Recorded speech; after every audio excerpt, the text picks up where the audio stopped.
I'm starting to feel like a broken record now. We're 4 rounds in, and once again, the league delivers an entertaining round of football. It's been such a hectic start to the season. I do want to preface this by saying this isn't like a deep dive on all the matches. Like, if there were some mid games, then I won't be talking about it, but whatever interests me or caught my eye, that's all we'll dive into.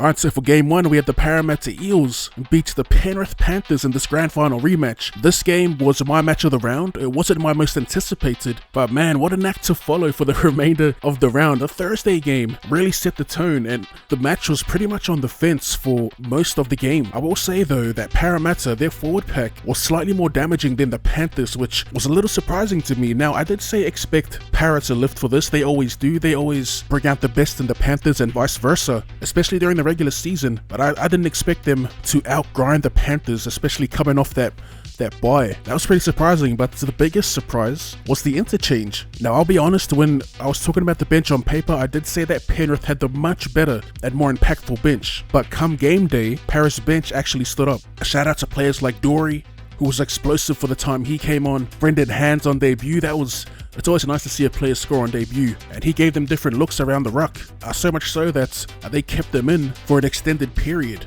But yeah, the forward pack were on one. Junior Paulo freaking Campbell Gillard, man. That dude is a juggernaut, a tank. He gets belted a lot, but he keeps trucking forward no matter what. The head-to-head of the game was the battle between the playmakers. Both had massive games. Mitch Moses slotting the game winner in golden point extra time. Now that'll be the play of the game, right? But for me, the play of the game has to be that 2-point field goal. That was ice cold. This is the most clutch play we've seen during a regular season. The only other 2-point field goal that comes to mind is Latrell Mitchell, actually. He slotted one against the Storm in a game that they eventually lost as well. Putting everything into perspective, that whole sequence up until the field goal was pretty insane. The game was literally on the line, do or die stuff, and everything had to be perfect from the kick to touch to the actual field goal itself. But yeah, that was easily the game of the season so far. This is what I've been waiting for, something high quality, and last year's grand finalists deliver. So we go from that high quality game to this, no disrespect, but super forgettable match between the Storm and the Tigers. Now, we won't linger for too long. As bad as the Tigers were, they did have some standout players. That's in their back five. I thought Junior Dubois had some pretty solid carries, and Nasu Kapawa, wherever you put him, in the back row or in the centers, he'll do a job. And again, he was one of their best. As for their forward pack, most of them played okay, but it was for Nuapole who looked like the most impactful. We can pull up his stats. We'll take a quick gaze at that. Oh yeah, 135 run meters, 62 post contact. Second to Junior Dubois, who had 63 post contact. I swear the Tigers, if something doesn't change in this upcoming round, then something drastic needs to happen with that spine, because I feel like everything outside of the spine's actually not too bad. I can't keep saying that they're going through an adjustment period 6 rounds into the comp. As for the Storm, I thought the Prez looked good in his return match. Harry Grant, the usual suspects. I thought their back five was really solid. Nick Meaney, Will Warbrick. Warbrick ran for over 200 meters, 71 post contact. And how good was it to see Justin Olam back to his damaging best, 66 post contact. And for the headliner for Friday night, the birth of the battle for Brisbane, the Redcliffe Dolphins are defeated by the Brisbane Broncos 18 points to 12. Right off the bat, I want to give credit to the Dolphins, who had a bit of adversity to deal with, and despite that, gave us a pretty competitive game. I will say it was a bit of a disappointing performance from the Broncos.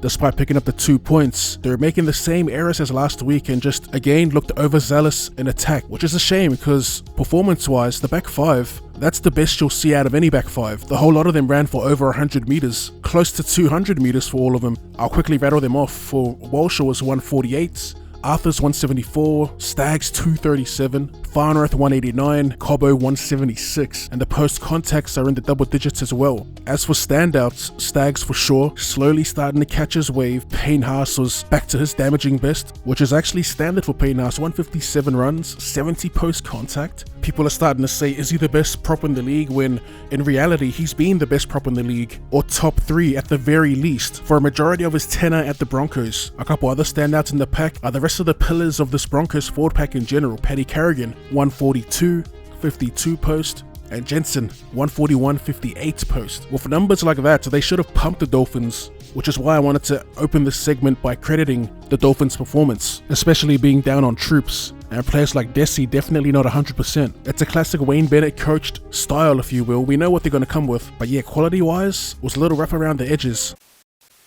Two games for Super Saturday, the first being the Cowboys versus the Titans. The Cowboys get by 24 points to 12. I tipped the Cowboys to get up, and it wasn't easy for them. In fact, I was a little convinced of a Titans upset the way they started the match, but man, they got unlucky. Both Kieran Foran and AJ Brimson were forced to leave the field, and everything kind of went downhill from there. It's a tough ask after a team loses two members of their spine, easily their most influential players as well. As for the Cows, once again, their forward pack gets outgunned, looking a little underwhelming, especially without Ruben Cotter, but even with Ruben Cotter, I don't know what to call it. They're like, would you say fatigued, or do teams just have them figured out? Mind you, they're still without one of their most influential players in Scotty Drinkwater. Overall, underwhelming from the Cowboys and low-key, lucky to get away with the win.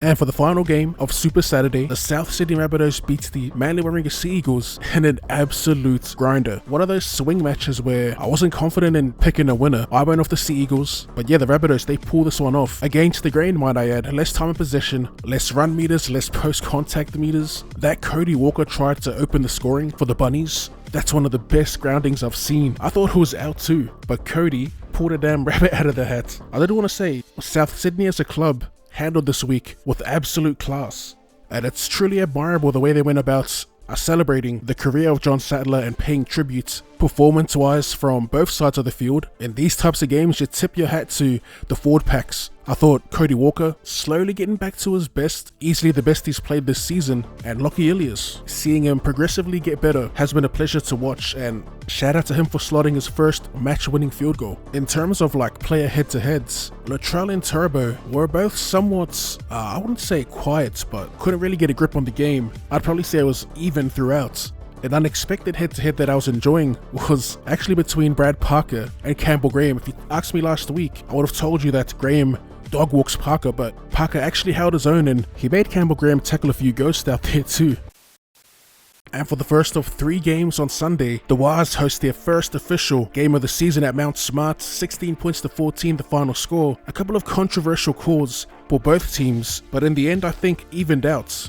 I'm of course talking about that Villy kick-out tackle and that Sean Johnson obstruction. Speaking of Sean Johnson, how good is it to see him thriving once again in the league? To start the season, he was a little dicey for me. I was thinking, oh no, not the same old SJ we've seen in the past. I feel like I've been saying this every week, but once again, the new recruits for the Warriors continue to impress. Jacko Ford, Marata Niokore, and of course Dylan Walker, probably the most impactful of the new recruits. The players wasn't what intrigued me the most. It was the head-to-head between the coaches. On one side you had Cameron Serraldo, who was getting all the raps, all the gas in the preseason, and on the other side, Andrew Webster. He definitely flew under the radar for a lot of people, myself included. Heading into the new season, he was what was the most intriguing to me about this Warriors team, and so far, 4 rounds in, he looks the bloody goods. I'll say that much.